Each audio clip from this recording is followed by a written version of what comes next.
the planet Earth is less violent today than it has been at any time in human history, and not just by a little bit, massively less violent than any time in human history. Now, what's even more exciting, because when I discovered this book, I started doing a lot of research on this. What's even more exciting is it seems to be accelerating, because crime rates are dropping all over the planet. In most of the planet, crime rates are dropping precipitously, and over the last 2 decades, they've dropped profoundly. Just in the last decade or so, the homicide rate in the United States has dropped by half, and it was already tremendously low, as far as like historical records were concerned. So there's something happening across the face of the planet, and nobody can explain it. In my Gospel of Science book, I have a quote from a professor who says, nobody understands why this is happening. It's happening, and some people will say. Now, Steven Pinker's book is very meticulous about going through history and explaining how social changes can address some of this stuff, and it's brilliant. I couldn't improve on that at all.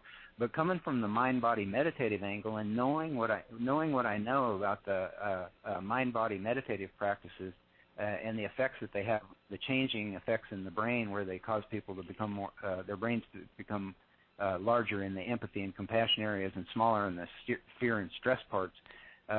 For me, coming from that angle and seeing the rapid decline in our time, just in the last few decades, of violent crimes, I'm seeing it as something deeper than just sociological changes. I'm seeing it as something that's happening within the consciousness of human beings all over the planet, and I think that meditators are accelerating this, but it's not just affecting them, because as we just talked about, these studies show that these consciousness changes, our minds are like radios. I mean, they're brain waves. Absolutely. Don't just stop at the skull. You said that's said very well. Absolutely true. Yeah. Yes. So they're rippling out. These waves are rippling out all through society. What you said is, yes. I all of these things that you've talked about, you have delineated so well. I'm so very excited, that you were able to talk about this stuff, because I know it to be, but the way that you set it out there, and the way that you write, that's going to be a wonderful thing. And I certainly want to help get it in the hands of as many people as possible.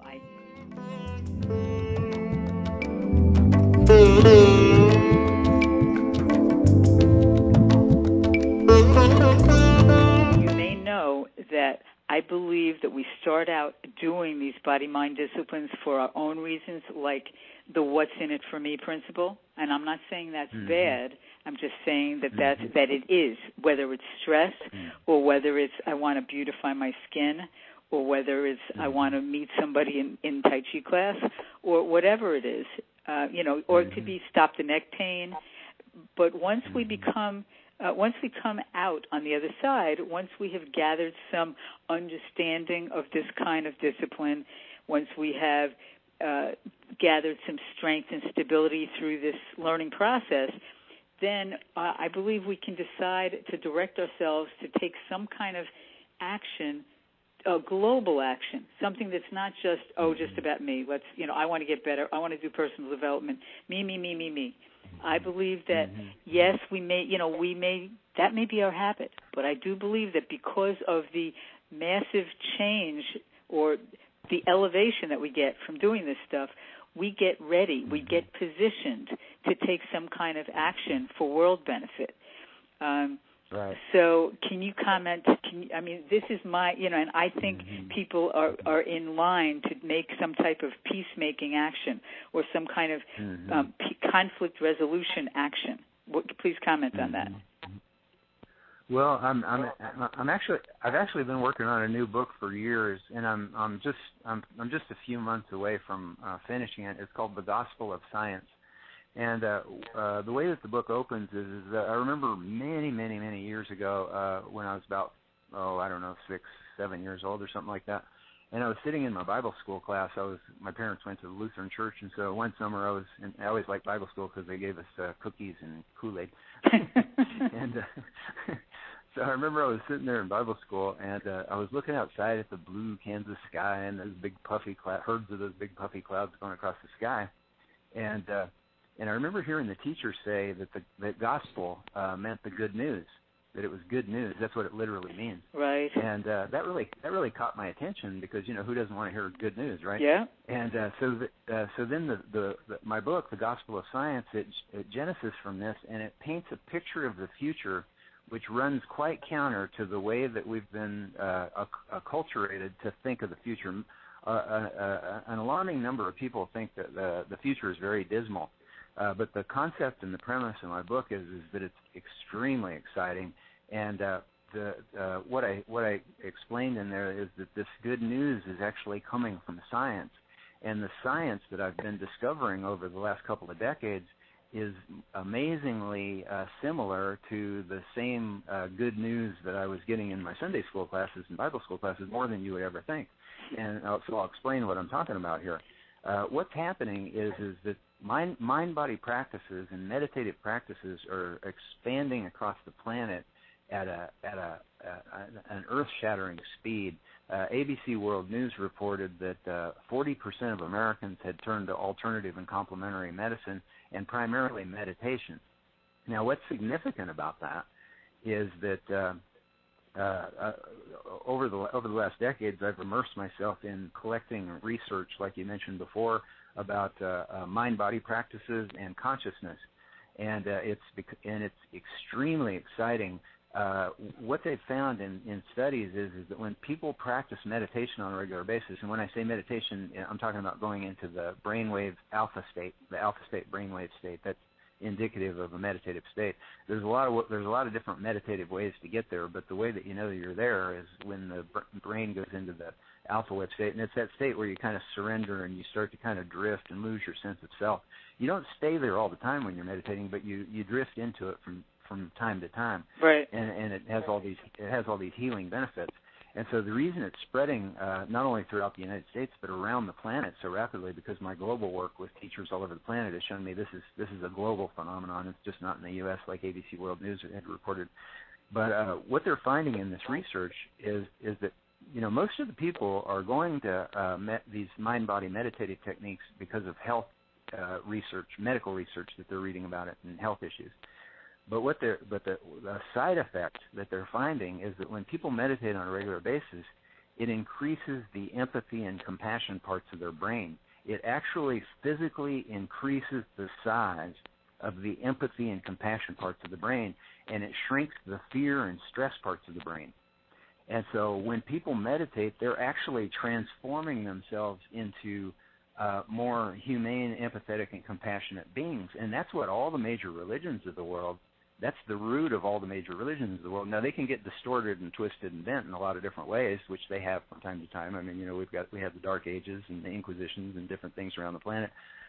But the essential kernel of inspiration for all these religions was compassion and empathy for your fellow human being.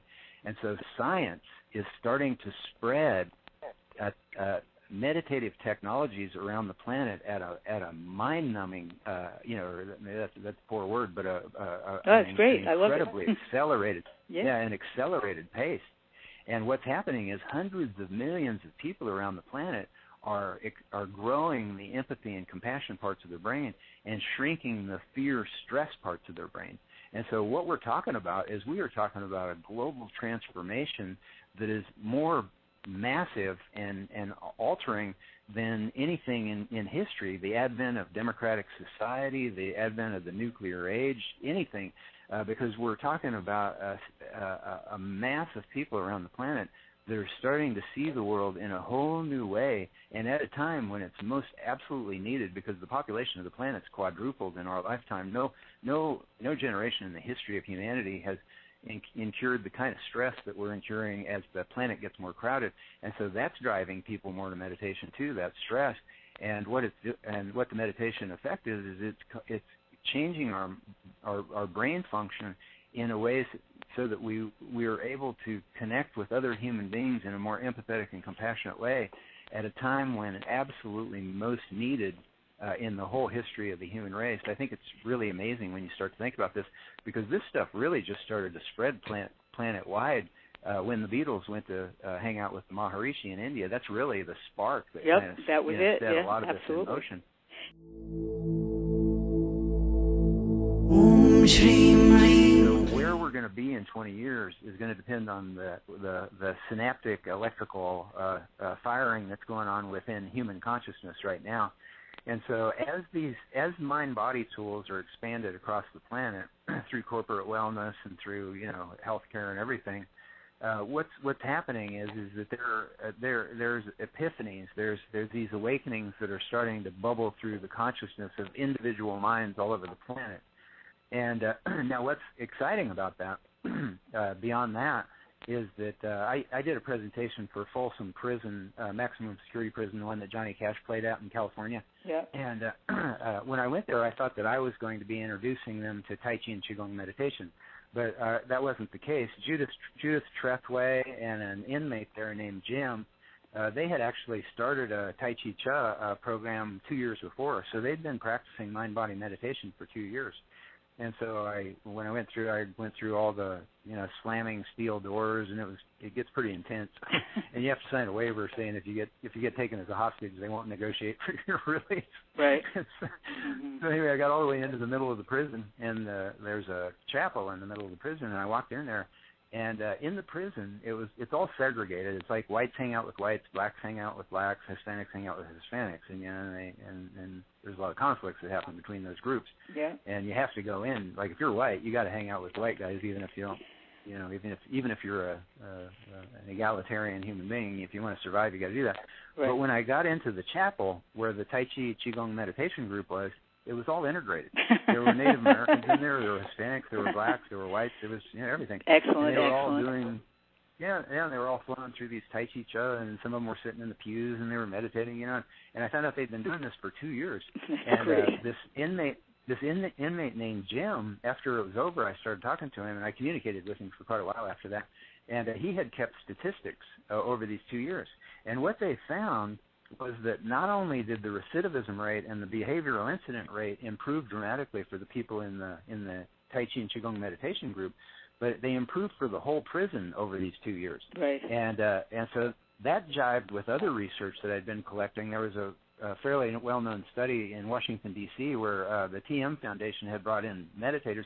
They collaborated with the police chief of the Washington, D.C. Police Department, this crime statistics department, and some universities. And they told them, we want to bring in a certain number of meditators, and we're planning on a result being that your crime rate will drop by, I think it was like 25% or something like that. And so anyway, the police chief laughs, and he goes, you'll do that if there's a blizzard in August, because that's when they were going to do it. And so anyway, he agreed, and the crime statistics department worked with him. And what was amazing was that not only did they bring down the HRI, which is homicides rates and assaults rate, for that percentage that they had predicted that they would, but they actually dropped it a little bit more than they had predicted that they would. Now, the thing that was really amazing about it was they didn't bring all the meditators in at once. They brought them in progressively. And if you look at the lines on the chart, the drop in crime matches the increase in the meditators coming into the city. No doubt. That's fantastic. I'm not surprised. That's amazing. Yeah. Fantastic. Yeah. So what's happening all over the planet with meditation being spread all over the planet is it's not only affecting the people that are doing it, but it's affecting the population around those. Absolutely. Absolutely. And I don't know if we're going to have time later, but I want to talk about a book called The Better Angels of Our Nature, because everybody needs to read it, because this is part of my Gospel of Science book as well, because what it shows is that the planet Earth is less violent today than at any time in history, and I know that'll stun a lot of people, so I'll explain it more if we have more time later. Yeah, well, you know what? Why don't you talk about it? Give us the title again. I mean, we're at the end. This is what I have planned. We're at the end. Diane, Bill, it's Steve. We can add some time to this, so if Bill wants to discuss that, I certainly say let's do it. Excellent. Okay, well, great. Yeah, we can.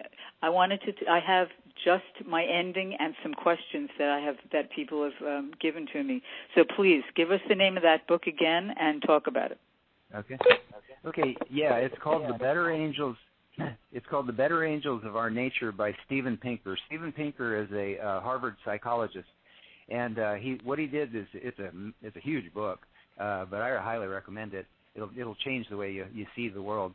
And what he did was he compiled all the statistical data from, the earliest history of humanity, because they have all these forensic records of, these people that you see in the natural history museums, the ancient primordial human beings. And so anyway, and when you look at all this data in totality, what you find is that the planet, like I said, the planet Earth is less violent today than it has been at any time in human history, and not just by a little bit, massively less violent than at any time in human history. Now, what's even more exciting, because when I discovered this book, I started doing a lot of research on this. What's even more exciting is it seems to be accelerating because crime rates are dropping all over the planet. In most of the planet, crime rates are dropping precipitously, and over the last 2 decades, they've dropped profoundly. Just in the last decade or so, the homicide rate in the United States has dropped by half, and it was already tremendously low, as far as like historical records were concerned.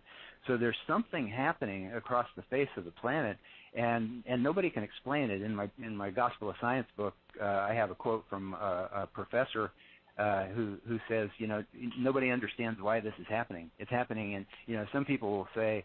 Now, Steven Pinker's book is very meticulous about going through history and explaining how social changes can address some of this stuff, and it's brilliant. I couldn't improve on that at all. But coming from the mind-body meditative angle and knowing what I know about the mind-body meditative practices and the effects that they have, the changing effects in the brain where they cause people to become more, their brains to become larger in the empathy and compassion areas and smaller in the fear and stress parts.